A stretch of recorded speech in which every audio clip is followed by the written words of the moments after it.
Estaba mirando el tema de la salvación, ¿sí? La salvación y también un subtema que es que no tenemos condenación, ¿cierto? Cuando hemos recibido, obviamente cuando hemos recibido al Señor, dice ahí que no tenemos condenación. Entonces, Juan 3, versículo 16 al 21, nos habla acerca del amor de Dios para con nosotros.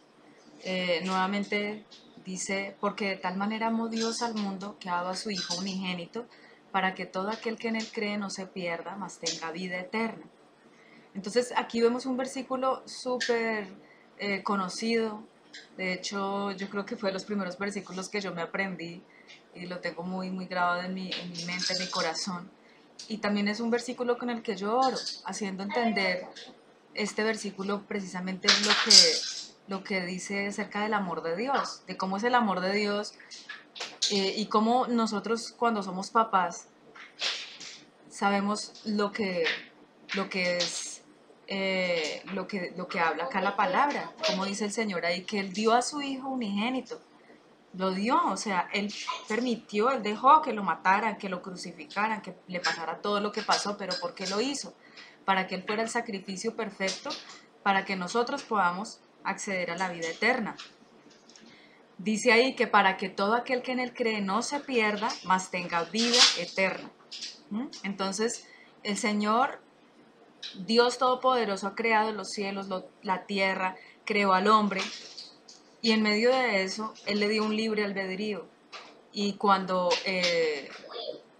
el hombre peca, el hombre y la mujer pecan, hay un rompimiento en la relación de Dios con el hombre, hasta que finalmente viene nuevamente esa redención por medio de Jesucristo. Entonces, eh, aquí dice eso, ¿no? Porque de tal manera amó Dios al mundo que ha dado a su Hijo unigénito para que todo aquel que le cree no se pierda, mas tenga vida eterna. Dice el versículo 17, porque no envió Dios a su Hijo al mundo para condenar al mundo, sino para que el mundo sea salvo por él. ¿Sí? Entonces, el hecho de que él hubiera enviado a su Hijo a la tierra no era para que el mundo fuera condenado, al contrario, para que el mundo sea salvo por él. ¿Sí? Dice el 18, el que en él cree no es condenado, pero el que no cree ya ha sido condenado porque no ha creído en el nombre del unigénito Hijo de Dios. Y nos sigue explicando, ahí mismo los versículos en el 19 nos explica, el 18 dice, y estas, porque uno diría, bueno, pero ¿cuál es, por qué la persona está condenada si no cree, cierto? Entonces el 19 dice, y esta es la condenación, que la luz vino al mundo y los hombres amaron más las tinieblas que la luz, porque sus obras eran malas. Entonces, el creer está acompañado de las obras.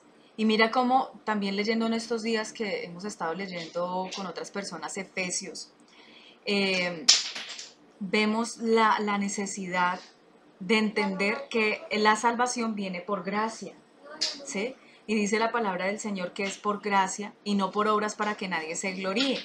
Pero también después dice que nosotros somos hechura de Dios, ¿sí? Y que cuando somos hechura de Dios, nos salen naturalmente las buenas obras. Entonces, aunque no es la obra lo que hace que nosotros tengamos salvación, sí va de la mano el hecho de que nosotros creamos en Cristo, ¿sí? Pero ese creer tiene una condición y es que nos arrepintamos de nuestra maldad y que empecemos a hacer obras buenas. Pero no puede saltarse uno el hecho de decir, yo creo en Cristo y hago obras buenas, pero si no me arrepiento, si no tengo una vida transformada por el poder del Espíritu Santo, si yo no aborrezco la idolatría, si yo no aborrezco la ira o la inmundicia sexual o tantos pecados que vemos también aquí en la Biblia, entonces nuestra conversión no es una conversión real. Entonces deben ir de la mano todos estos elementos para que nosotros de verdad tengamos esa vida eterna. ¿No? El 20 dice, porque todo aquel que hace lo malo aborrece la luz y no viene a la luz, para que sus obras no sean reprendidas. Entonces, ¿cómo es generalmente la persona? La persona no se le gusta, perdón, la persona no le gusta que se le diga que está haciendo mal las cosas.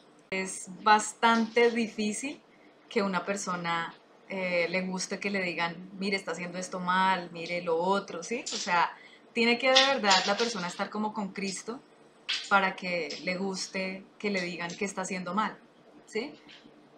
Verdaderamente, porque si no, o los dos extremos, o la persona se pone, no, pero yo no soy así, o lo contrario, se pone triste, me rechazan, me menosprecian, ¿sí me entiendes? Entonces uno dice, tiene que haber un equilibrio en que cuando a la persona se le dice la verdad y esa persona viene a la luz y sus obras son reprendidas y dice, uy, sí, yo quiero salir de esto, ahí es porque el Señor ha estado obrando, porque está el Espíritu Santo manifestándose, ¿sí? Y porque la persona también ha tomado la decisión de seguir a Cristo.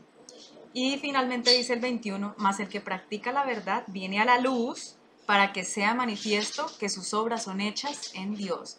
Entonces, el que ama al Señor se expone ante Él y le dice, Señor, mírame, mira mi corazón, mira mi mente, mira mi ser, mírame cómo soy yo, Señor. Háblame. Y que cuando el Señor le habla, sea por medio de la misma palabra, sea por medio del pastor, sea por medio de la persona que Dios quiera usar en ese momento. Si esto es de Dios, entonces, y si la persona realmente quiere, dice que esa persona va a la luz, ¿sí? Va a la luz y para que sea manifiesto que sus obras son hechas en Dios, para que pueda haber un juzgarse de sus obras que son de verdad hechas conforme a las obras de Dios, que son, que la manifestación de Dios sí está verdaderamente en la vida de la persona. O sea, como que se ponga a prueba la persona. Y eso no es sencillo, la persona no quiere tribulación, no quiere estar en prueba. Y muchas veces, ¿cómo nosotros sabemos si tenemos un corazón realmente eh, lleno de Dios o no? Cuando vienen las dificultades, cuando vienen las cosas difíciles en nuestra vida, ¿sí? Entonces, ¿cómo reaccionamos ante las dificultades y entre las cosas difíciles? Entonces, esa era la palabra que, que estamos mirando el día de hoy.